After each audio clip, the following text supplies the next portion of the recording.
Bonjour et bienvenue sur cette seconde vidéo des chemins de l'éveil.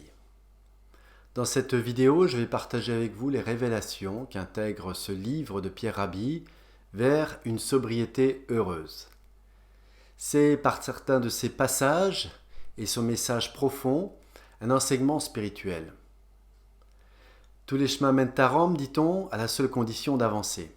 Eh bien, tous les chemins mènent aussi à l'éveil, à la seule et unique condition de n'avoir comme seule quête la recherche de la vérité, de sa vérité. Dans cette vidéo, comme dans toutes les autres vidéos de cette série, nous n'allons pas parler en particulier de Pierre Rabhi, des solutions techniques, agricoles, économiques ou sociales qu'il propose. Ce n'est pas le propos, ce n'est pas l'objet de ces vidéos. Toutefois, et afin de mieux comprendre son message, et pour ceux qui ne connaissent pas très bien Pierre Rabhi, il est intéressant de savoir ceci. Pierre Rabhi est l'un des pionniers de l'agriculture écologique en France. Il défend un modèle de société plus respectueux de l'homme et de la terre. Son histoire est singulière. Elle est marquée par des choix forts et courageux, très jeunes, qui indiquent qu'on a affaire à un esprit libre et lucide, c'est-à-dire conscient et connecté. Pierre Rabhi a en effet 20 ans, à la fin des années 50, lorsqu'il décide de se soustraire, par un retour à la terre, à la civilisation de consommation et de ce qui est appelé le progrès. C'est un visionnaire, et il a montré qu'il n'était pas simplement dans les théories, les techniques, les recommandations, bien au contraire. Son enseignement est le fruit de son expérience physique et pratique de la vie. C'est un exemple pour tous ceux qui aspirent à une vie plus authentique et respectueuse de leur nature et de la nature. Pierre Rabhi propose donc d'être heureux en étant sobre. C'est ce qu'ont proposé par le passé d'autres spiritualités, philosophies, et c'est une condition au bonheur, bien entendu. Car comment le bonheur pourrait-il être dans la recherche de plaisirs effrénés, la surconsommation ou l'excitation ? Et aujourd'hui, plus encore qu'à l'époque des stoïciens grecs ou romains, son message est un véritable cri d'alarme. Et ce message, ce qu'il a de particulier donc, c'est qu'il s'appuie sur son expérience, la sienne, et des analyses claires et sans concession, mais pas jugeantes ou agressives, ni marquées par quelque idéologie que ce soit, de ce monde parallèle dans lequel évoluent les humains, et qui est porté par le concept illusoire et destructeur du progrès.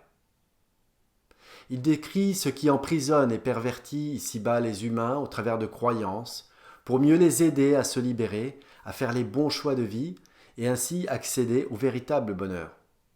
Et cela passe par un retour à la nature. Il dénonce fermement pour mieux révéler tout en douceur. Son message est source de prise de conscience, parfois radicales, qui viendront souvent confirmer ce que vous savez au fond de vous. Simplement, vous pensez que vous êtes les seuls à penser comme cela, ou à ressentir cela, ou bien que c'est impossible. Eh bien non, vous n'êtes pas seul, et oui, c'est possible. C'est parti, et ça commence fort. Désormais, la plus haute, la plus belle performance que devra réaliser l'humanité sera de répondre à ses besoins vitaux avec les moyens les plus simples et les plus sains. Cultiver son jardin ou s'adonner à n'importe quelle activité créatrice d'autonomie sera considéré comme un acte politique, un acte de légitime résistance à la dépendance et à l'asservissement de la personne humaine. On découvre tout de suite le fond et la forme de la pensée et du message de Pierre Rabhi. Il y a d'un côté le chemin à suivre et de l'autre la dénonciation de ce qui fait obstacle. Certes, il parle ici d'actes politiques, mais il précise sa conception du mot politique, ainsi. Acte de légitime résistance. En cela, il parle de politique au sens noble du terme, le courage et la lutte pour la vraie liberté, et non une liberté dogmatique, dont les préceptes seraient dictés par des concepts égotiques, qui n'ont rien à voir avec la vraie liberté.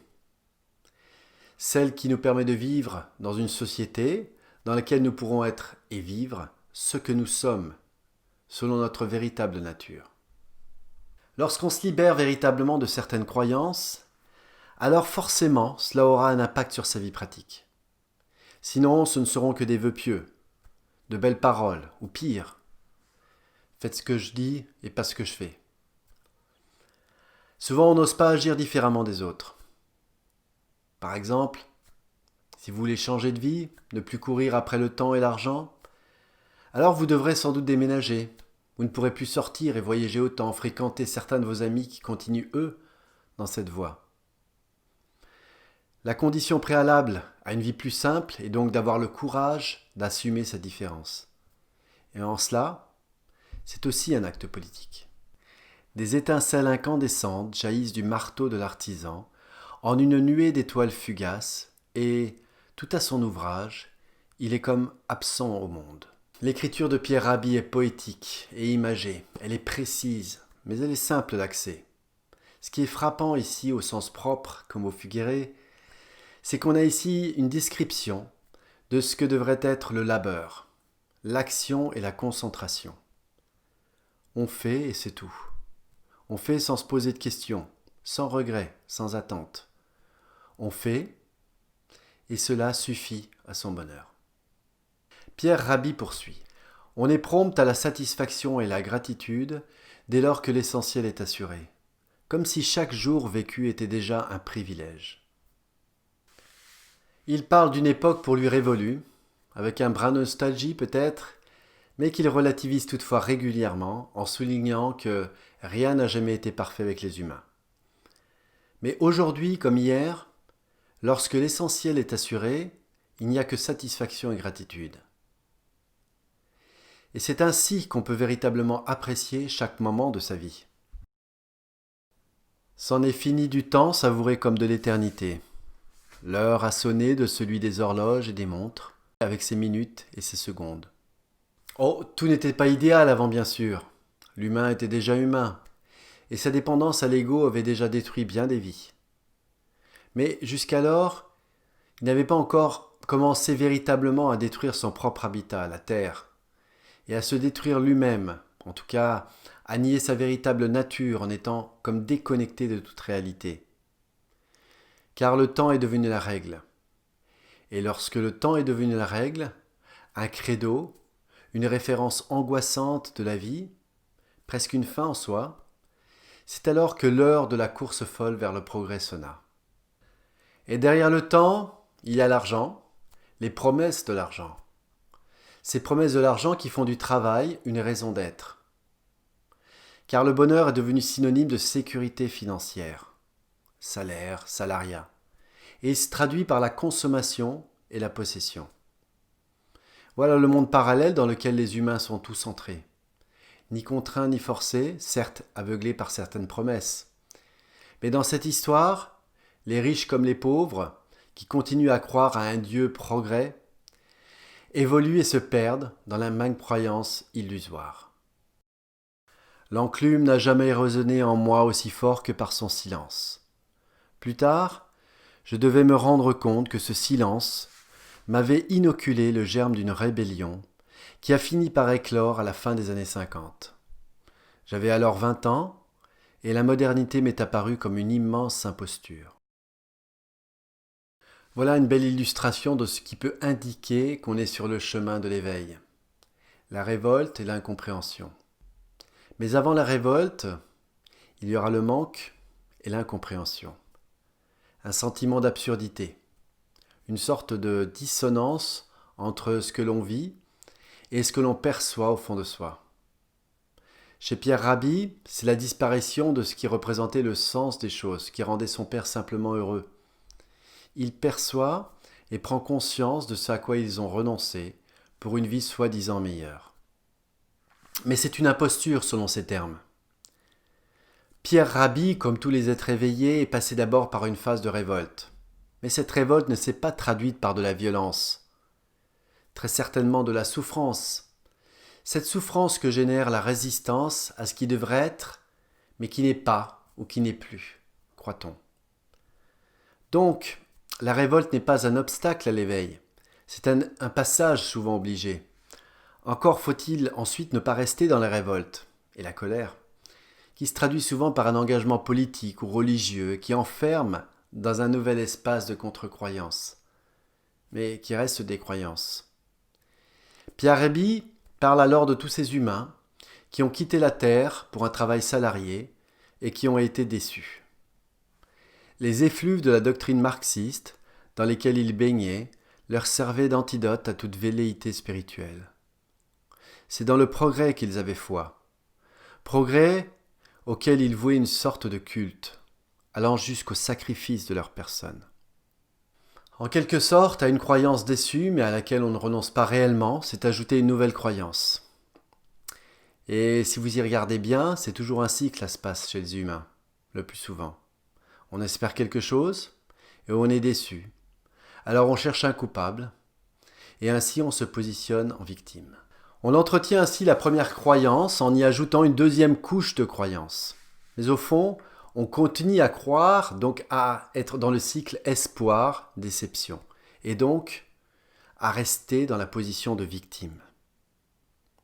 Et cette religion du progrès, en laquelle tant de monde croit et ne veut renoncer, conduit donc jusqu'au sacrifice de leur propre personne. Même si on fait bonne figure, bien entendu, parce que le progrès est synonyme de bonheur, en fait de faux bonheur. Et que si on n'est pas heureux, alors on n'existe pas dans cette société. Alors tout le monde ment. Voilà ce qu'est le sacrifice à sa personne. C'est mentir à soi-même en continuant à soutenir le progrès, les lendemains qui chantent, qui serait la condition au bonheur.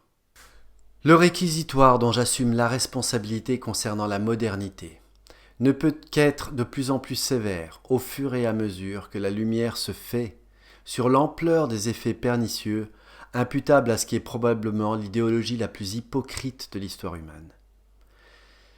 Conséquence de présupposés métaphysiques, érigeant l'homme en roi, la subordination de la nature fut déclarée, et le principe d'une planète ravalée au rang de gisement de ressources à exploiter définitivement établi comme norme.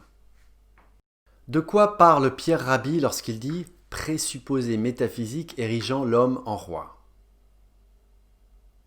Il parle tout simplement de l'ego de l'humain, qui se manifeste sous la forme d'une nouvelle croyance qui n'est pas, par exemple, un animal, qu'il est au-dessus de la nature et que la nature a été créée pour lui. Certes, ces croyances ne datent pas des Trente Glorieuses ou de la Révolution industrielle, ou de la Renaissance, qui a sans doute jeté quand même les germes de cette idéologie du « tout est possible, le bonheur est ailleurs ». En fait, cette croyance existe depuis que l'homme a quitté la Terre, c'est-à-dire depuis que les villes existent, depuis que le savoir intellectuel, le statut social, basé sur le savoir ou l'avoir, ont supplanté le savoir de la nature.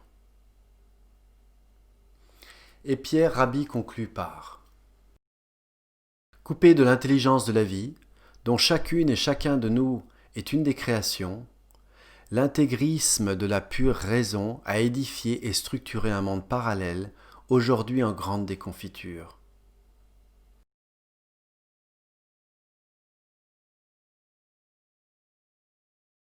Je n'ai rien à ajouter. Simplement, je me permets maintenant d'intégrer ici quelques sentences, quelques phrases, quelques enseignements d'Osho, qui est un maître spirituel, dont il vaut mieux s'inspirer de la parole et non pas forcément de toute la vie. Mais ça, c'est une autre question. Écoutons. L'Occident est devenu très, très expert en matière de technologie. La raison en est que l'Occident a essayé de protéger, de nourrir l'ego. Et l'ego est la fondation de base. Toute la structure de la technologie est basée sur l'ego, les besoins de l'ego. Si l'ego s'écroule, c'est toute la structure de la technologie qui s'écroule. Le monde redevient alors naturel, et non plus fait par l'homme, et pour l'homme, pourrais-je ajouter. Nous avons créé un enfer, et nous en avons créé beaucoup trop. Maintenant, soit l'homme devra disparaître de cette planète Terre, soit il devra se transformer. soit l'humanité devra mourir complètement, car cet enfer ne peut plus durer, soit nous devrons traverser une mutation. Nous avons perdu tout contact avec l'existence. Et cette existence est ici et maintenant. Il sera toujours impossible de comprendre la marche du monde sans tenir compte de l'irrationalité humaine.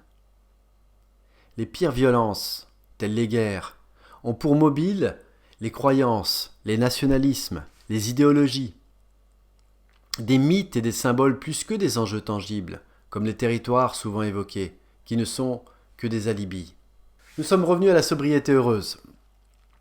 Qu'est-ce qu'on s'y sent bien, n'est-ce pas? Même si tout n'est pas forcément toujours rose. Alors, l'irrationalité ici, c'est tout simplement l'inconscience mue par l'ego, les croyances. Et au sujet de la lutte pour les territoires, qui serait un alibi, voilà comment il faut l'interpréter. Se battre pour son territoire, pour vivre, certes, c'est la préservation de l'espèce et la survie. C'est donc naturel. Mais le plus souvent, et de plus en plus, cette lutte pour le territoire n'est qu'un alibi pour satisfaire des besoins liés à des croyances religieuses, économiques, sanitaires, et donc à satisfaire l'ego insatiable de l'humain. Ainsi, bientôt, on fera la guerre à cause d'un virus. On continue à faire la guerre et à prendre des territoires pour imposer la bonne parole ou avoir accès à certaines ressources que l'on considère comme indispensables à la vie, mais qui ne sont indispensables qu'aux besoins égotiques, matérialistes de l'homme moderne. Bien que n'appartenant plus à aucune religion, je leur dois toutefois d'avoir été éveillé à la transcendance. Je me suis aperçu que la sobriété heureuse, pour moi, relève résolument du domaine mystique et spirituel. Celui-ci, par le dépouillement intérieur qu'il induit, devient un espace de liberté, affranchi des tourments dont nous accable la pesanteur de notre mode d'existence. Alors plusieurs choses. D'abord, en toute chose, il y a du bon, ou plutôt du vrai, à condition de se libérer des croyances qui pourraient y être attachées. Ainsi en est-il des religions qui le plus souvent invitent d'abord à l'introspection et à la quête de cette autre chose que nos yeux ne voient pas. Le plus souvent, elles finissent par nous enfermer dans de nouvelles croyances basées sur des rites, des dogmes, des obligations, des superstitions obligeantes pour le corps et en quelque sorte aussi aliénantes pour l'esprit. Ensuite, Pierre Rabhi propose donc pour remplacer les religions ce slogan de la sobriété heureuse qui revêt selon lui toutefois une dimension universelle, intemporelle et donc spirituelle. Car on ne peut faire acte de sobriété sans avoir au préalable fait le constat lucide, donc conscient, que c'est la seule voie qui permet de mettre en accord notre nature et la nature, qui est une condition incontournable au bonheur. Il faut donc renoncer à notre mode d'existence, dans une certaine mesure, dans une grande mesure parfois, car celui prôné par notre monde devient un fardeau à l'éveil, à la liberté et au bonheur. Et voici maintenant le passage le plus spirituel de ce livre. Cependant, lorsque la pensée prend conscience de ses limites, silencieuses, elle nous conduit jusqu'au rivage de l'inconnu. Elle s'apaise alors, découvre la sobriété, et nous introduit à une contemplation dénuée de tout questionnement, sans objet, de toute attente ou ambition, qui ouvre notre être profond à ce qui n'est réductible à aucun langage. La vérité n'est pas à débusquer quelque part. Aucune philosophie, aucun dogme ou précepte, aucune idéologie ne peut la capturer, encore moins la mettre en cage. Elle ne se révèle que lorsque nous cessons de spéculer et de nous tourmenter. Nous ne pouvons en être visités que dans l'immobilité et le silence. Et dans cet état, il n'y a place pour aucun point de vue, aucune opinion à propos de ce sur quoi il n'y a rien à dire. La vérité semble préexister à tout ce qui existe. Il est probable, du moins c'est ainsi que je le ressens, que ce soit ce que nous appelons, dans une approximation intuitive et sous l'aiguillon d'un doute permanent, la puissance du divin, que les primitifs, nos lointains géniteurs, pressentaient dans toutes les manifestations de la vie. C'est la synthèse spirituelle de la vision de Pierre Rabhi. Choisir la sobriété, c'est choisir la paix de la pensée, l'harmonie avec la nature. Car oui, la pensée, l'intellect, c'est un outil, mais ce n'est pas une fin en soi. On sent bien qu'il y a quelqu'un, quelque chose, derrière ces mots que nous venons de lire. Et on sent que ce quelque chose, c'est aussi en nous. Ce n'est pas un avis, ce n'est pas son avis, ce n'est pas quelqu'un d'autre qui nous dit ce qu'il faut faire. C'est une voix de la vérité. C'est la voix de la vérité qui est déjà en nous. Mais comment en sommes-nous arrivés là? Et comment cela se maintient-il alors que tout montre que ça ne marche pas? Parce que nous avons fabriqué des soldats. Nous les fabriquons chaque jour dans nos écoles. Trêve d'hypocrisie. Ce que tout le monde appelle éducation est une machine à fabriquer des soldats de la pseudo-économie et non de futurs êtres humains accomplis, capables de penser, de critiquer, de créer, de maîtriser et de gérer leurs émotions, ainsi que d'accéder à ce qu'on appelle la spiritualité. Éduquer peut alors se résumer à déformer pour formater et rendre conforme. Alors Krishnamurti en ce domaine a forcément inspiré Pierre Rabhi, d'ailleurs il l'a lui-même dit reconnu, comme Pierre Rabhi inspire aujourd'hui tant de personnes. Pour que cette naissance à soi-même advienne réellement, il est indispensable d'abolir ce terrible climat de compétition qui donne à l'enfant l'impression que le monde est une arène, physique et psychique, produisant l'angoisse d'échouer au détriment de l'enthousiasme d'apprendre. La compétition, le progrès, l'intellect, la compétition pour se nourrir, ok, c'est naturel, mais quand tout est abondant. Et la compétition intellectuelle à l'école. Tu as bien appris ta leçon, c'est bien. Tu ne sais pas réciter ni compter, tu es nul. Regarde comme il est bon, lui, donc toi, tu n'es pas bon. Tout ça forme des êtres qui vont soit passer leur vie à se battre contre les autres, soit refuser tout combat. Certains d'entre eux sortiront du piège. Il ne suffit pas de se demander quelle planète laisserons-nous à nos enfants. Il faut également se poser la question, quels enfants laisserons-nous à notre planète? Encore cet esprit lucide et responsable, car chercher des coupables, le système éducatif, les gouvernements, etc., ne fait qu'entretenir le système en le renouvelant. Ainsi en est-il de toutes les révolutions. On veut tout changer, mais on met en place quelque chose qui reste toujours avec la même logique. Pierre Rabhi nous met face à nos responsabilités. Car, où peut-on véritablement être acteur du changement si ce n'est avec nos enfants? Demander au monde de changer sans le changer soi-même, c'est au mieux du vent. Pierre Rabhi conclut son ouvrage ainsi. Il est paradoxal que, même pour vivre sobrement sur un bout de terre, comme y aspirent de plus en plus de gens, il faille d'abord être bien pourvu financièrement. Alors, allons-nous de plus en plus constater que vivre simplement coûte cher? C'est vrai, alors comment on fait? Eh bien, Rome ne s'est pas faite en un jour. Il faut donc y aller petit pas par petit pas, prise de conscience par prise de conscience, choix par choix. Et parfois, le destin nous présente des passerelles. Il faut alors être prêt pour le grand pas. Voilà, cette analyse inspirée de la sobriété heureuse, qui a presque été un slogan politique, mais qui est resté heureusement un message, le message de savoir vivre et de savoir être de Pierre Rabhi, est maintenant terminé. N'hésitez pas à vous procurer le livre, à le lire, en voici la couverture. Et n'hésitez pas, bien entendu, à liker la vidéo et à vous abonner à cette chaîne, puisque régulièrement, je mettrai en ligne de nouvelles vidéos qui vous accompagneront peut-être sur votre chemin de l'éveil. À maintenant.